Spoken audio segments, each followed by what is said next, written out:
যে কোনো রিচ খাবার খাওয়ার পরে কিন্তু এরকম একটা বোরহানি খেলে পেট ঠান্ডা থাকে আর হজমের জন্য অনেক বেশি ভালো হয়। কিছুদিন আগে একটা বিয়েবাড়িতে গিয়েছিলাম, তো সেখান থেকে একদম বাবুর্চির সামনে দাঁড়িয়ে আমি বোরহানির রেসিপিটা শিখে নিয়েছি। তো চেষ্টা করেছি A to Z সকল ধরনের টিপস অ্যান্ড ট্রিক্সও আপনাদের সাথে বোরহানির রেসিপি শেয়ার করার। আমার আজকের এই বোরহানির রেসিপিটি যদি A to Z ফলো করেন তাহলে আপনারা একদম বিয়েবাড়ির স্টাইলে পারফেক্টভাবে বোরহানি তৈরি করতে পারবেন। তো বোরহানি তৈরি করার জন্য প্রথমে একটা বড় একটা পাত্র নিয়ে নিয়েছি। এবার এর মধ্যে দিয়ে দিচ্ছি 1 কেজি পরিমাণে টক দই। আমি এখানে 1 কেজি পরিমাণে টক দই নিজে বাসায় তৈরি করেছি, তবে আপনারা চাইলে কিন্তু কিনা দই দিয়েও করতে পারেন। আর টক দইটা কত সুন্দরভাবে জমেছিল সেটা কিন্তু ভিডিও স্ক্রিনে দেখেই বুঝতে পারছেন। এবার দইটাকে খুব ভালোভাবে ফেটিয়ে নিব। অনেকেই বোরহানিটা ব্লেন্ডারে জারে দিয়ে ব্লেন্ড করে নেন, কিন্তু এতে করে দইয়ের যে টেক্সচারটা থাকে সেটা নষ্ট হয়ে যায়। তো চেষ্টা করবেন এরকম একটা হ্যান্ড উইক্স দিয়ে দইটাকে খুব ভালোভাবে ফেটিয়ে নেওয়ার।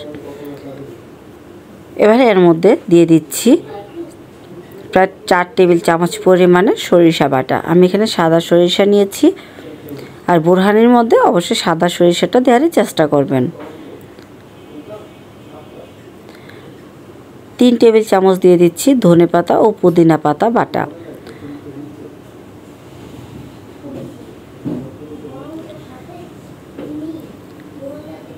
2 চা চামচ দিয়ে দিচ্ছি কাঁচামরিচ বাটা। আপনারা চাইলে সব কিছু কিন্তু একসাথে বেটে নিতে পারেন। 3 চা চামচ দিয়ে দিচ্ছি ভাজা জিরার গুঁড়া, আর 3 চা চামচ দিয়ে দিব ভাজা ধনিয়ার গুঁড়া। অবশ্যই এখানে কিন্তু মশলাগুলো ভেজে তারপর গুঁড়ো করে নিতে হবে। কাঁচা মশলা দিলে কিন্তু টেস্ট এবং ফ্লেভার দুইটাই কিন্তু নষ্ট হয়ে যাবে। এবারে দিয়ে দিচ্ছি 3 চা চামচ পরিমাণে বিট লবণ। তো 1 কেজি টক দইয়ের জন্য 3 চা চামচ বিট লবণ কিন্তু একদম পারফেক্ট ছিল। আমি আলাদা করে আর কোনো লবণ ব্যবহার করিনি। আর দিয়ে দিচ্ছি 4 চা চামচ পরিমাণে চিনি। তবে লবণ যদি কম বেশি লাগে সেক্ষেত্রে কিন্তু আপনারা একটু অ্যাড করতে পারেন।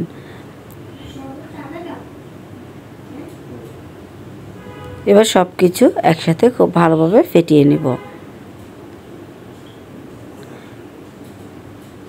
কিছুক্ষণ হ্যান্ড উইক্স দিয়ে খুব ভালোভাবে মিশিয়ে নিলেই কিন্তু দেখবেন সব কিছু খুব সুন্দরভাবে মিশে যাবে। এবারে দিয়ে দিচ্ছি 2 চা চামচ পরিমাণে সাদা গোলমরিচ গুঁড়া। আর এই বোরহানির মধ্যে কিন্তু সাদা গোলমরিচের গুঁড়াটাই ব্যবহার করতে হবে, কালো গোলমরিচের গুঁড়া না।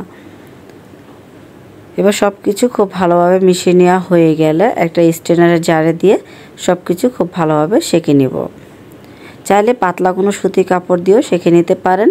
এতে করে বোরহানিটা অনেক বেশি মসৃণ হবে আর খেতেও অনেক বেশি ভালো লাগবে।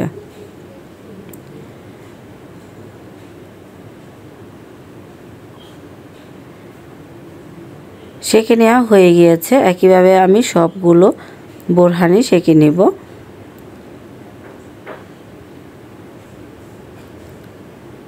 বোরহানিটা এ পর্যায়ে কিন্তু অনেক বেশি ঘন আছে।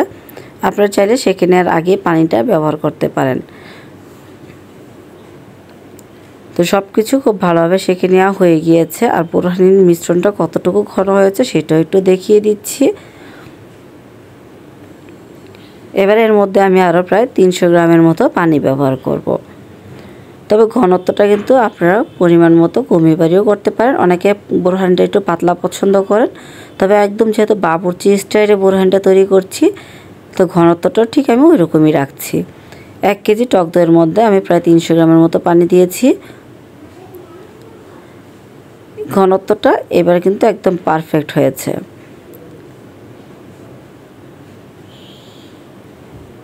আর এই বোরহানিটা একদিন তৈরি করে চাইলে কিন্তু 3 থেকে 4 দিন পর্যন্ত নর্মাল ফ্রিজে সংরক্ষণ করতে পারবেন। আমার আজকের এই বোরহানির রেসিপিটি আপনাদের কাছে কেমন লাগলো কমেন্ট বক্সে কমেন্ট করে জানাতে ভুলবেন না। রেসিপি ভালো লাগলে ফ্রেন্ডস এবং ফ্যামিলির সাথে শেয়ার করে দিবেন। আজকে তাহলে বিদায় নিচ্ছি। আসসালামু আলাইকুম।